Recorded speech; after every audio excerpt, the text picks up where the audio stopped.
Double A sa Double B, ang tambalan ni Igan at Ali. Double A sa Double B, Jeng Jeng, muna at balita. Ang kulit, ang saya ng umaga. Mismo, pinagparis ng tadhana. Ang kulit, ang saya ng umaga. Double A sa Double B, Jeng, muna at Ay, dito tayo. balita. Ang kulit, ang saya Good ng morning, umaga. mga sweetie. Double. Doon sa mga gustong panoorin nila, nasa FB Live po, naka ano yan. Nasa archives. Yung ating balita. Hindi, doon sa mga hindi pa marunong manood ng FB Live sige, natin. paano? Pumunta kayo sa facebook.com, di ba? Tapos, doon sa search box, ilagay nyo Super Radio DZWB 594 kHz at lalabas na yung aming logo na red, white, and blue. Tingnan mo naman si kulot ng Tingnan mo Bulacan. yan, meron kang doon sa makikita ninyo yung videos. O pag clinic ninyo, yung videos ng lahat ng kinuhanan namin, naka-archive na yun, di ba? Kahit nasa sasakyan kayo ngayon, na hindi nyo napanood ng live, mapapanood nyo Mamaya. later, anytime of the day. Tingnan mo si kulot ng Bulacan, level up. Gawa na rin ng album. Wow, grabe. Pressure. Dapat daw meron ng recording. The best of Jeng Jeng and Balitawit. Hello, GMA Records. Naks! Nananawagan kami. Oy, ba standing ovation daw. Opo! Dapat daw ang kumanta si Boy Gising. Dito ba yun? Karma, Emily. O yung mapa, Alam mo niyan, yung mapa mo raw Igan. galing ba sa backpack? May backpack po, mayroon po si Ali. Backpack. Ayan. O ano sasabihin mo? Ewan ko. Bakit? Nangyayari. Ano ka pa, may ano ka pang, ang tawag nun? Ng karma. Oh, hindi, Emily. LSS. Alam mo ba? Oh. Hanggang nun sa, alam mo yung gigising ka ng alas 2 sa madaling araw para magbanyo, na LSS ako dun sa may pera on the floor. Saka yung, I believe, naglagay. O ngayon, di ba? Karma. Yeah, may bago LSS ka. Leo. May O bago ngayon ang LSS LSS mo. ka. Mga bagon. Nag-stop and no. Ayan. Yan ang LSS nyo. Hindi ko Last matanggap song sa- syndrome nyo for the rest of the day. Hindi ko matanggap yung sinasabi niyang fake news, yung walang... Alam mo yun, Paano fake news? Ikaw pa nga nagsabing... di ba? Na dumating naman talaga yung mga bago ng walang I-google nyo. engines, di ba? I-google Chassis nyo. lang eh. I-google nyo, nandun yung mga Chassis lang series of talaga eh. events.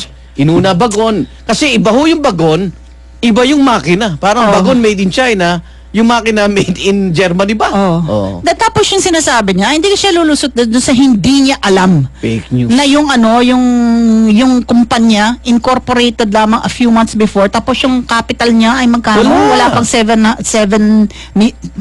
Kumuha ng kapital doon sa makukuhang pera. Oo, tapos 50 million a month yung kontrata ng maintenance. Ang hindi nila masagot si Marlo de la Cruz. Asa na siya? Na laging lumulutang ang pangalan. Ito po'y financier to ng So sabi niya, Liberal hindi niya alam. Party. Hindi daw niya alam na ganun yung kumpanya.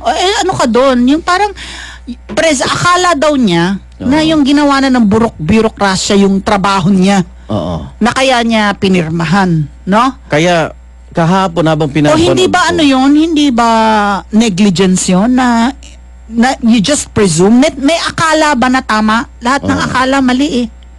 alam mo, kahapon Akala ko kasi dahil dumaan na sa burokrasya, okay ang na. hindi ko matanggap kahapon kay former DOTC Secretary Emilio, Abaya. Jose Emilio Abaya. Nakakaya nyo, parang baliwala lang sa kanya yung naging epekto ng mga pinirma niya po. Parang siya lusot na eh. Dapat hindi. O sige, kunyari, hindi mo binasa dahil nagtiwala ka sa yung pinagdaanan mo. Yung pinagdaanan mo, si Mar Rojas yun, secretary yung pa. nauna sa'yo, di Parang ba? nilaglag mo pa. Pero kinakailangan managot talaga. At the very least, negligence. Hindi Kung sinasabi pwede. mo na walang Wala ning corruption. walang anomalya, walang kumita, nobody benefited. Eh, Bigyan ka namin ng benefit of the doubt na walang, which is hard to believe, na walang kumita dyan, di ba? Ay, naku. Ngayon, at the very least, guilty ka of negligence. Kapabayaan talaga. Nandito na At the very least. Leng, nandito yung bisita natin. Tunay na pambayan, walang personalan. Okay, si Magdalor Representative Gary Alejano nasa linya natin. Congressman, good morning. Magandang umaga po, Igan and Ali. Good morning, nakatulog ba kayo? Teka, Nakatulog ka ba sa tulog ko? Teka, hawak mo ba yung opening statement mo? Ilang Hindi pahina ko. ba yan? Siguro mga 4. Ganun. 3, 4? Hindi naman namin pababasa rito. Pero ano ba, Gis, nun? Bakit sa tingin mo parang hindi yata ikaw pinayagan mag-opening statement? Ganun ba ruling ng impeachment? Ano? Did you submit it beforehand? Oo, yung may kopya din yung kopya ba mga sila? member?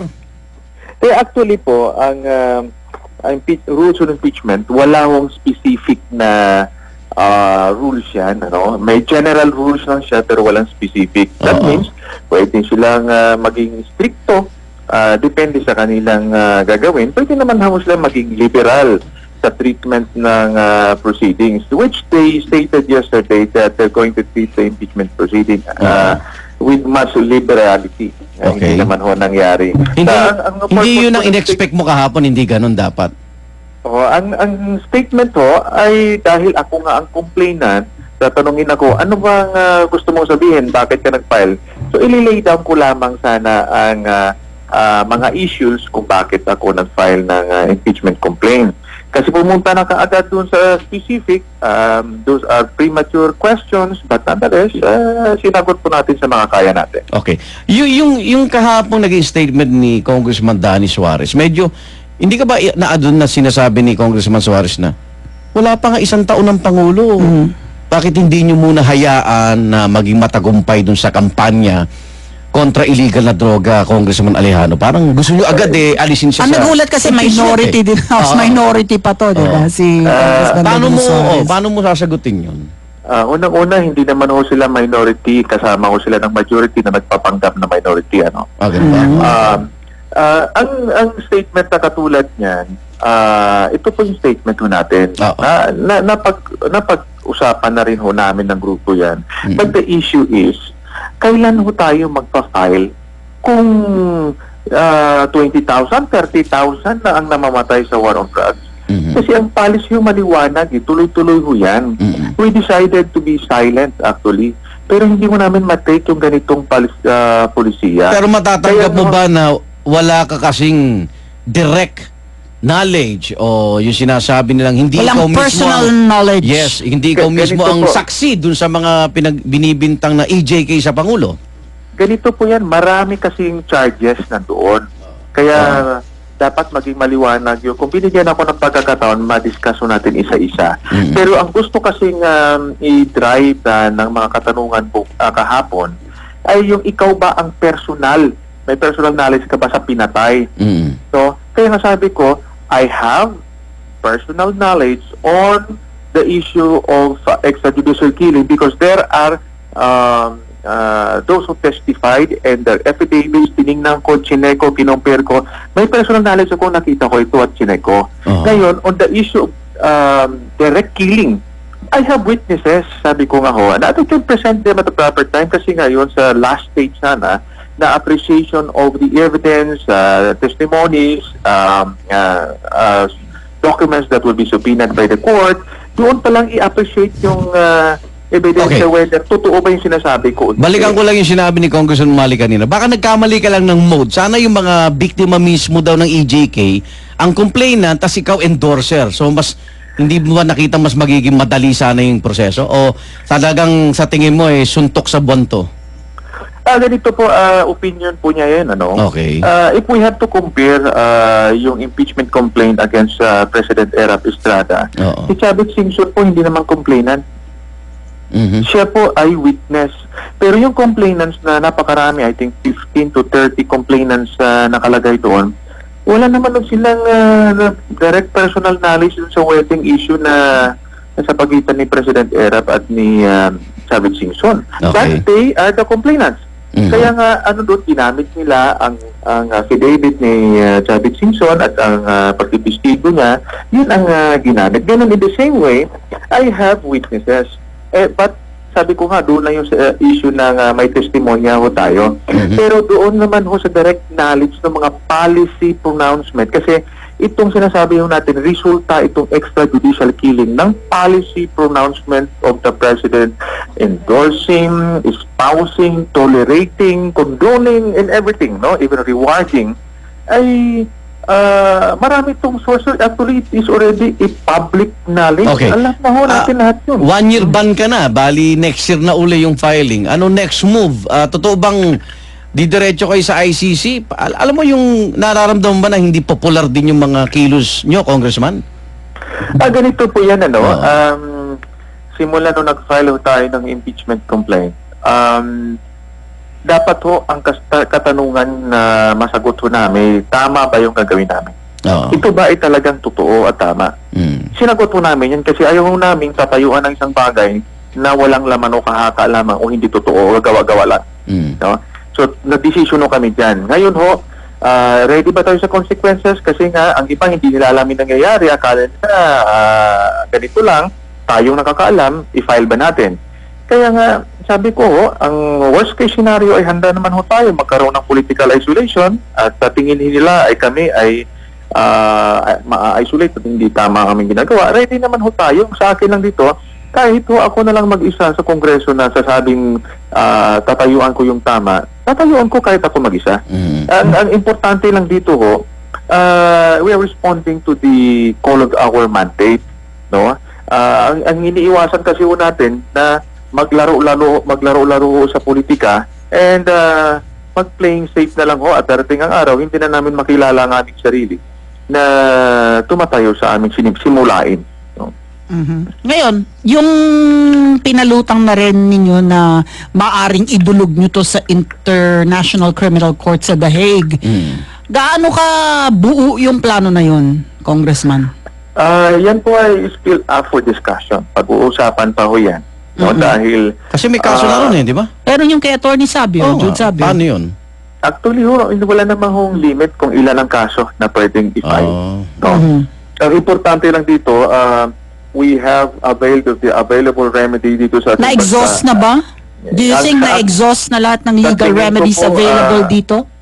Yes, kasi isa lang hong kaparaanan upang mapanagot ng Pangulo, and that is impeachment complaint.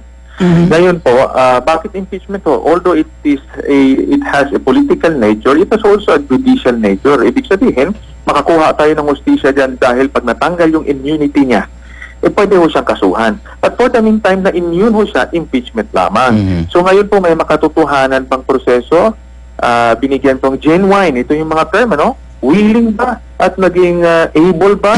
Sa tingin ko po, bigla ang sinara ang door na hindi man lang tinignan kung meron ng ebidensya. Oo, pero sampal sa'yo yung desisyon ng committee na hearsay, no? Natural ho, gagawin nila yung lahat ng paraan. Actually, hindi nga po nakapagpaliwanag para i-paint ho na walang laman ho ito. Pero kung ganun pa lang, gusto nyo, wala tayong magawa kasi sabi nga, kung ayaw po, maraming dahilan talaga. No, technicalities. No. So, after 1 year, magsasamba ka ba uli? Mahaba pa po. Marami pa po marami pa pwede mangyari. Okay, so hindi ito bahagi ng destabilization nyo? Kasi proseso to proseso to, di ba? It's a process. Ang point po natin, importante legal yung ginagawa natin. Ngayon ho, sa mga destabilization, kanilang pananaw ho yan because we believe it is the president that is destabilizing himself. Hindi ho kami. Naghahanap lang ho tayo ng hustisya sa mga ginagawa niya. Okay. Alam natin kapag dinala niyo yan sa The Hague, ang unang iisipin ng tao, sinong nagpopondo? Dahil malaking pera yun, di ba? Para for you to travel to the Netherlands, to The Hague, di ba? Babiyahe ka? Baka sabihin, dilawang ka na naman. Dilawang ka ba? O gano'n. Ganito po yan, no? May mali ho tayong notion Ang pagka-travel ho, katulad ho yan, hindi naman it entails so much money. Hindi ho yan Ngayon, itong ginagawa, maraming nagsasabi, sino ba sa likod ang nagpapayad sa'yo? Problema sa atin, ang utak ng karamihang Pilipino, pera.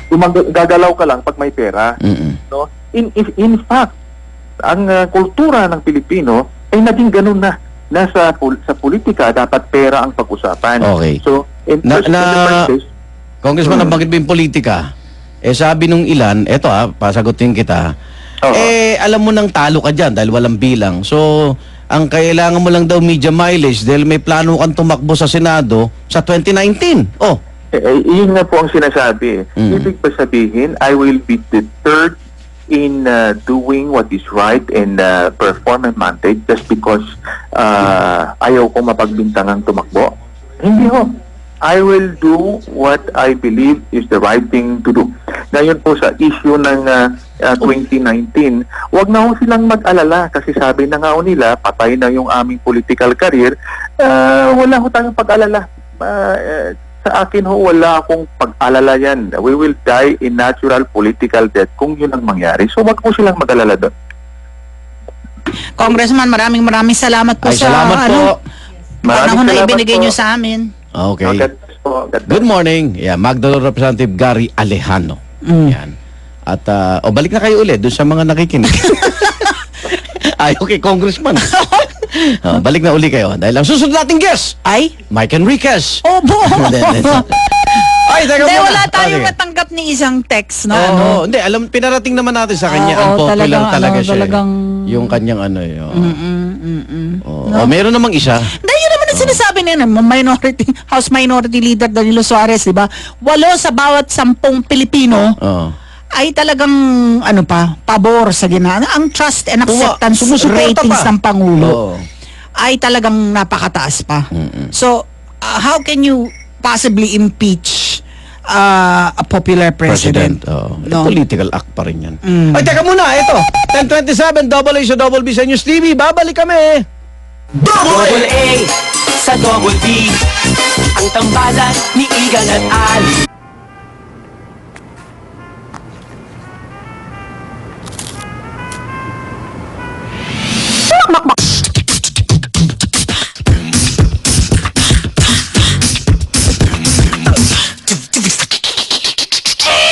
Grabe siya. Chicken McDo. Crazy siya. Samahan mo pa ng fries? Grabe! Can't get enough of your favorite stars on the Kapuson Network? Visit gmanetwork.com and get to know more about them while being up to date. Get access to exclusive behind the scenes, daily happenings, upcoming and current shows. Plus, join the fun with our polls, quizzes, and meme generator. That and many more from gmanetwork.com, your exclusive gateway to your favorite stars. Tingin ko, destiny yung nagdala sa akin dito sa'yo. Ikaw ang bukas na aking hinihintay. Kahit malayo man, hindi titigil hanggang kay maging aking. Naghahanap din ako ng magiging destiny ko. Destined to be yours. Gabi-gabi, 8:30 p.m. Pagkatapos ng Encantadia sa GMA Dalababat.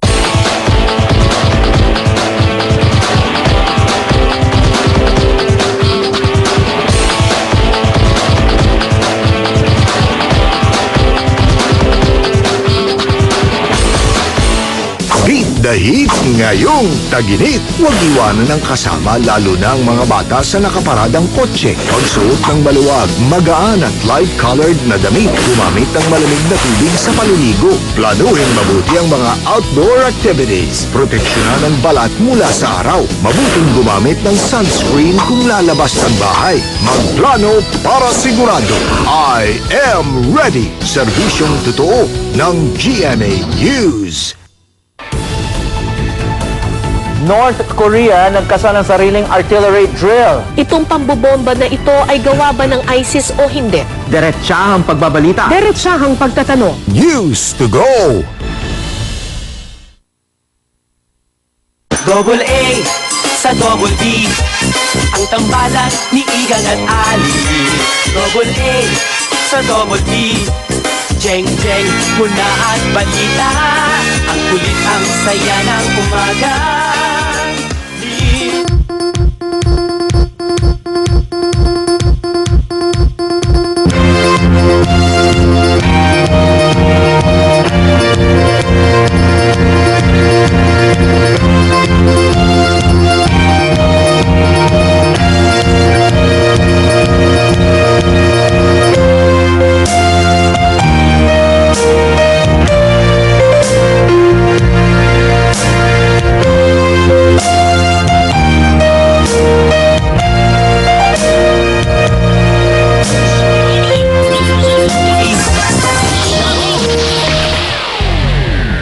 malapit lang.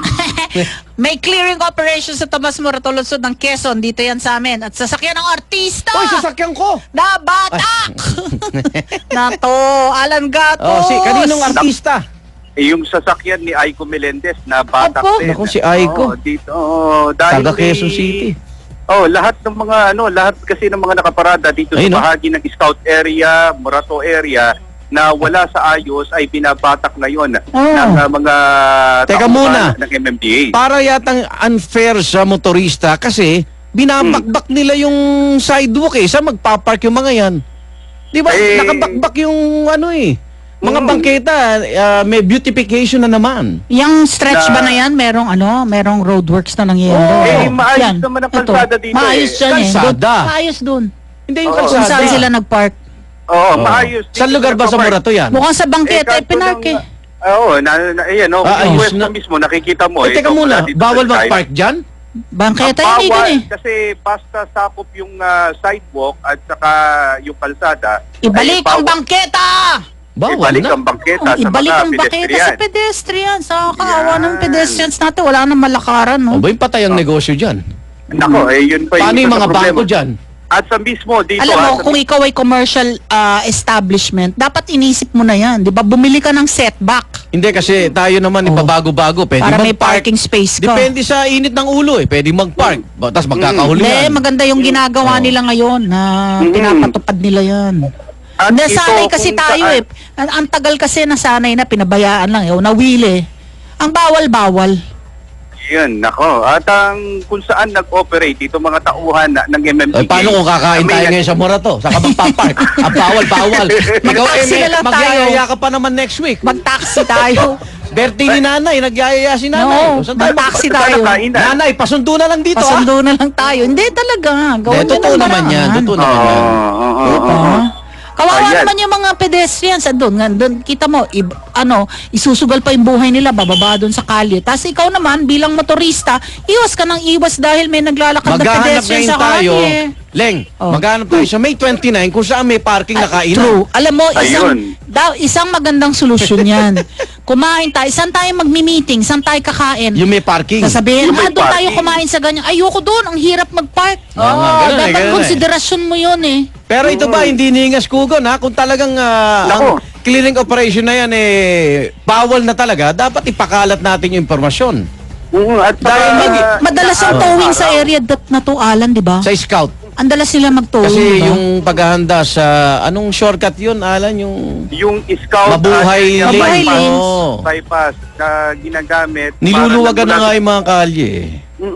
At mula EDSA, kapag dumaan ka ng Scout, dire-diretso na yung mga madadaanan mo na kalsada dahil sa talagang nililinis yung mga sidewalk at gay na rin dun sa mga nakaparada. At dito nga sa pinupwestuhan natin ngayon, may nagaganap pa nga shooting dito. Pero siya pa yan, nakaharang sa kalye yan. Oo, dahil na rin sa ginagawa ngayong operasyon. Medyo magpakita ka, ang balita ko kailangan pa ng isang extra. Medyo nagpupunas-punas nga ako sa kailangan daw nila ng isang reporter na kunyari inire-report yung clearing operation na yan. Pero actual na ngayon na nangyayari yung sitwasyon ngayon dito sa bahagi ng Tomas Morato at ito yung nagiging dahilan ngayon ng operasyon. Yung ilang mga may-ari na sasakyan nakikipag-usap pa pero kung makikita mo sa Skype natin nakaumang na yung tow truck talagang babatakin na to pero hindi, sa akin ang ano ko dyan, siyempre apektado din yan ang revenue ng QC. Dahil kung makikita ngayon yan sa News TV, nakikitang bawal na mag-parking, mawawalan na ng mga ano yan, parokyano yan. Oo, bawal sa kalsada na mag-park. Matagal nang bawal Pinagbawal ni Bayani Fernando, nagalit kayo. Anti-poor daw, inaayos ni Bayani. Sino nangunguna dyan? Quezon City Government to? MMDA. MMDA. Metro Manila Development Authority. Makikita mo yung mga naka-orange. At ito, nakikipag-usap itong may-ari na kung po pwede ay wag nang batakin. So wala kang parang, alam mo yung parang grace period, alam mo yun? Matagal na raw matagal nang nakaano dyan. Matagal na rin na... Magkano multa? Saka parang ano yan? Saan mo tutubusin yan? 1,200 kung di ako nagkakamali. 1,200? yung towing pa. Hindi, saka yung abala na pupunta ka doon para pag Yung na-impound na sasakyan yun. mo pa. Naku, Oo, Diyos ko. babatakin mo. Ganun Ang balita ko, kasalukuyan na rin nagpupulong ang sindikato ng mga karnaping. Alam mo, ang isa lang napansin ko. Yung Morato, isa sa pinaka-ano yan eh. Oh. One time nag-park ako doon sa bandang crossings. Crossings. Buti na lang. Di ba meron sa ilalim yun? Hindi, doon lang sa area na yun. Tapos, buti na lang, ang swerte ko talaga, alam mo, mahal pa rin ako ng Diyos. Pinasok ko dun sa setback nung tindahan ng bigas. Pero actually, pwedeng sakali ko na lang pinarada, di ba? Bawal. Pagbalik ko, after like mga 15 minutes, naghihila. Hinihila yung mga sasakyan. Tapos buti na lang ako, last minute, sinampa ko dun sa tindahan ng bigas. Alam bang bawal yun, Ali? Hindi nga, ito ngayon. Alam mo, naglakad ako talaga na naglakad. Sinabi ko doon sa nagtataw, sabi ko, asa naman kasi yung sign na no parking dito? Dahil hinahanap ko yung sign na, asan yung sign na no parking? Alam mo, merong maliit na yung angulo pa niya, kahit hanapin mo, hindi mo makikita. Ang sa akin naman, pag no parking, lakyan nyo naman. Okay, yung sign na no parking na towing zone. Kunin mo alam kunin mo yung ordinansa o batas ng MMDA para ma-announce natin dito sa radyo. Kasi di ba, nasanay kasi na akala nila pwede sa talaga. Sa bandang ano yun Lalo pat alam nila, maraming mga commercial or establishment dito, okay na magparada. Sa may Roses na yan. Malapit yan sa hindi, sa may ano yan, sa Il Tiraso, malapit. Sa may Il Tiraso. Sa may Il Tiraso. Malapit ito sa Il Tiraso. Malapit ito sa restaurant ni Alden Richard. Di ba yung Il Tiraso, may pay parking doon sa harap? Bawal na yun? Hindi, kung yung parking hindi sakop-sakop. Hindi, bangkita yun eh. Hindi, setback nila yun. May setback sila. May setback sila. May setback sila. Pero kapag yung sasakyan mo, pag yung sasakyan mo ay okupado yung sidewalk at saka yung uso ay nasa kalsada, babatakin. Ano ba yung side? Basta nakapula, sidewalk yan. Sidewalk yan. Yung may pula. Oo. Uy, masarap sa... Ayan, bangketa yan masarap yung sa... Bangketa yan Kasi iba sinasampa So eto, pag sinampa ko dyan, lumagpas sa pula, pwede? Pwede. Hindi, yun na yun, yung parang may fiera na yun na puti na, yun, okay yun. Na nasa loob ng bangketa pa yun, hindi itutow yun. Okay yun. Kaya tingnan mo, itong mga truck na yun, tinatanggal sa kalsada na ito yung ginagamit kanina sa shooting. Ikaw ba kumukuha? Ako. Ikaliwa mo ng konti, ikaliwa mo, dahan-dahan. Kung ano may mga radyo natin, hindi nakikita. Dahan-dahan. Kailan i-annotate mo? Ayan. Kinakaliwa mo niya. Tumigil ka. Yun, nakikita mo yung masarap ang salad dun. Saan? Saan? Ano ka ba? Alan news. Saan? Diyan, sige ba, ikaliwa mo pa. Ayan, yung may pula sa taas. Oo, okay. Kasi yung katabi niyan, masahihan, di ba? Alam mo na may masahihan doon. Katabi, syempre, malalaman mo. Hindi, good is pa naman yan. Good is pa yan.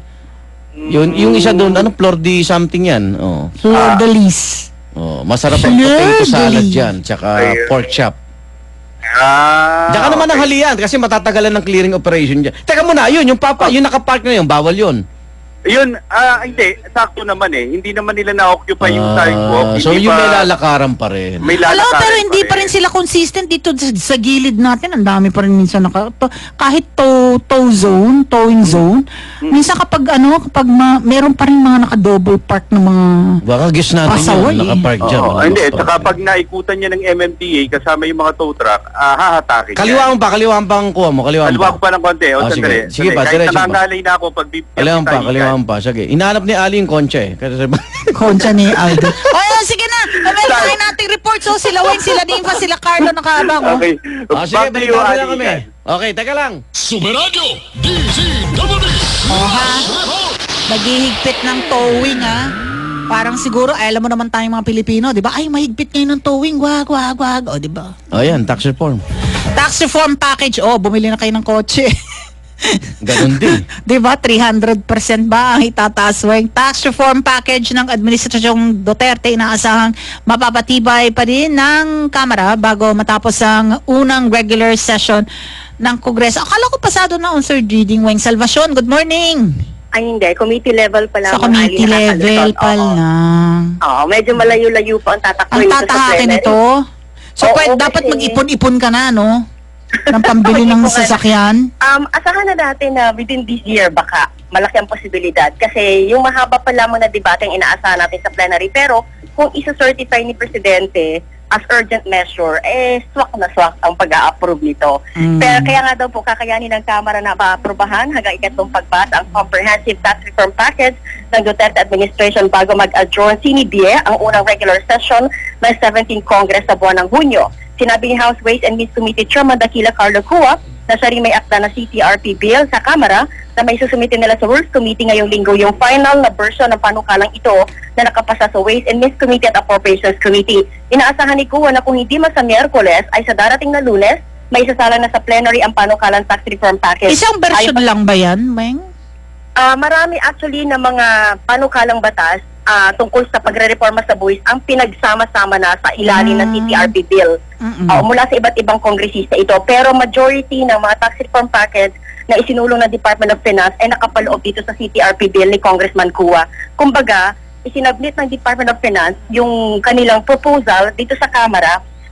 Nilagyan ng pangalan ni Congressman Cua, siya yung nagsilbi na may akda o author ng panukalang ito. Yan, ayon dito kay Cua, malaki ang maitutulong para matiyak ang agarang pagpapatibay nito kung mismo si Presidente Duterte ang mag-certify bilang urgent measure dito sa CTRP bill. Ang DOF o Department of Finance na raw ang tumatrabaho ngayon para hingin ang certification dito ng Pangulo. Sa ilalim nga po ng CTRP, ini-adjust ang income tax brackets kung saan libre na sa buwis ang kikita ng 250,000 pesos kada taon. Yan ay aabot o lalagpas ng kaunti sa 20,000 pesos kada buwan. Nakapaloob din dyan ang dagdag excise tax para sa produktong petrolyo, mga bagong sasakyan, pati na doon sa sugar, sweetened beverages. Ang inyong kapuso, Rowena Salvacion ng GMA, Super Radio DCW, walang kinikilingan, walang pinoprotektahan. Thank you. Thank you, Weng. Senado tayo. Ethics complaint laban kay Senator Tito Soto III, pinag-aaralan ng Legal Department ng Senado. Ayon po yan kay Senator Ping Lacson. Kasi ang chairman ng Ethics Committee ay si Senador Tito Soto. So at least na ganun siya, di ba? Nimpa. Kasi hindi pa ma-actionan ng Senate Ethics Committee ang reklamo. Sino Vice Chairman? Si Senator Ping? Senator Ping. Senator Lacson, okay. oo. Nag-inhibit siya, parang ganon? Oo, mag-inhibit siya. Tsaka sabi niya, leave of absence na talaga. Sino nga ang nagsampa ng ethics complaint? Ang nagsampa ng ethics complaint, 8 babae na nagre-represent ng iba't ibang grupo. Okay. Merong coalition. Dahil kasi nakipagpulong na siya dun sa single parents welfare group, di ba? Oo, yung solo parents. Welfare. Ayan. So yung ethics complaint laban kay Senator Soto, ayon kay Senator Ping Lacson na Vice Chairman ng komite, ipinaaral muna niya sa Office of the Legal Counsel ng Senado. Ang problema kasi nito, kailangan daw determinahin kung may jurisdiction ang Senate Ethics Committee sa reklamo para sa sinasabing maling inasal ni Senator Soto sa Commission on Appointments. Ipinunto na bagaman mga senador at kongresista ang umuupo sa Commission on Appointments, bukod pa rin ang komisyon o yung Commission on Appointments na constitutional body. Bukod pa yan sa Senado at sa Kamara na legislative bodies. So ang Commission on Appointments din may sariling disciplinary mechanism ayon kay Senator Lacson na hindi lang nabubuo o nako-constitute. At dahil may issue pa dyan dun sa jurisdiction, sabi ni Lacson hindi kailangan ngayon yung pangako at plano ni Soto na mag-leave of absence bilang chairman ng Ethics Committee dahil pending pa naman yung jurisdictional issue sa reklamo laban dito. Pending sa Ethics Committee at inaaral ni Soto ang naging palitan ng pleadings kaugnay ng ethics complaint ng Kamara laban kay detained Senator Laila De Lima. Ang reklamo laban kay Soto ay sinampan ng 8 babae mula sa iba't ibang samahan ng kababaihan na nagsasabing nabastos daw ang mga solo parents at mga babae dun sa naano joke ni Senator Soto. Nagsorry na si Soto at nagita sinabi lang niyang naano ang street lingo sa nagkaanak ng walang asawa at wala sa intensyon na insultuhin si Tagiwalo at ang mga solo parents. Samantala, nabanggit natin ng Commission on Appointments, bukas, ito mainit-init pa yung abiso. Bukas, isasalang na sa Commission on Appointments si Senator Alan Peter Cayetano na itinalaga bilang kalihim ng Department of Foreign Affairs. Wala nang Q&A. Pasado na. Na inaasahan smooth sailing lang yun. No? Pero kailangan pa rin niyang humarap sa Commission on Appointments. Dadaan pa rin. Oo. Pwede ngang by acclamation, sabi ni Senator Lacson. Yun daw yung kanyang irerekomenda. Yan ang iyong kapuso, Nimpa Ravelo ng GMA Super Radio, DZWB. Walang kinikilingan, walang pinoprotektahan. Actually, marami pa rin ang nag-disappoint din pala as reading up. Marami pa rin ang nag-disappoint na hindi yung acting Secretary Manuel. Ba't ako Manuel ng Manalo? Manalo. Ang na-appointed because ito career Galing. diplomat talaga na ang daming nagsasabi ang galing daw Commitment talaga. na yan. Commitment ng Pangulo yan kay Alan Aba Peter natin, Cayetano. bigyan natin na kung makakapagtrabaho ng maayos si Alan Peter! Good luck, Opo, Secretary! meron na tayong lunch! Oh my goodness. Ay, galing siya sa bisita natin, Monterey. Yes, thank Magiging, you. partner ng DCBB sa News TV. Yes! Thank you sa lahat ng mga tagapagtaguyod! Tuloy ang balita, maritime pollution exercise sa pagitan ng Coast Guard ng Pilipinas, Japan at Indonesia. Nagsimula na sa Bali, Indonesia. Ang sarap naman. Sa Bali pa. Maritime pollution exercise. Importante yan. Ako, sa mga environmentalists. Alam mo ba, nakikita mo yung mga pawikan na may mga straw na talagang pumasok sa Akala isang nila nostril, pagkain. lumabas sa isang nostril na sinisave. Alam nyo, dapat wag na, alam mo, ito, panawagan ko, wag na tayo gumamit ng plastic straw. Ayan. Because, inevitably, alam mo, ano yan, pupunta dun sa mga dagat natin. Ang daming marine life. Kasi ang mga marine akala nila pagkain. mga plastic. Oh, Carlo, nasa Bali ka? Nandito lang ako sa Ay, Diyos ko. Sa ubod. Hindi ka sumama.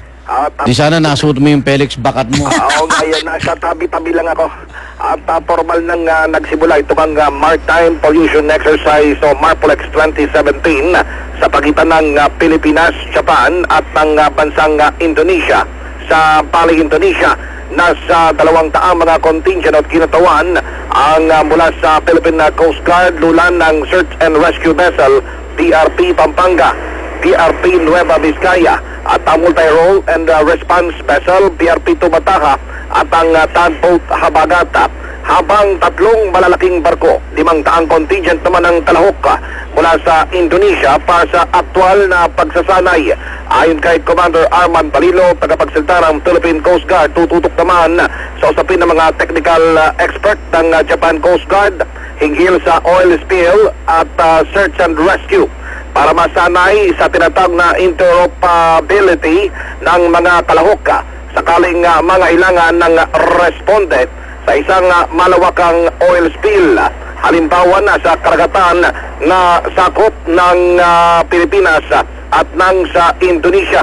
Tumatayo namang observers ang Vietnam Coast Guard, Singapore at Malaysian Port Authorities at maging ang US Coast Guard.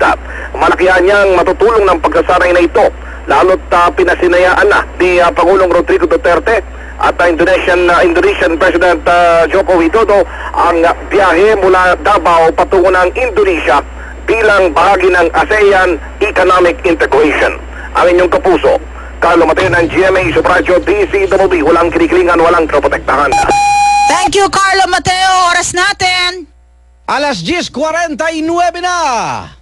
Double A sa Double B. Double A. Mga kapuso, Sa Double B, ang tambalan ni Igan at Ali. Double A.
tambalan ni Igan at Ali. Nagkaroon ng lindol. Mabilis lang po ito sa Masbate. Alas 10 po ngayong umaga. Tectonic, magnitude 4.1. Intensity 4 sa Masbate City.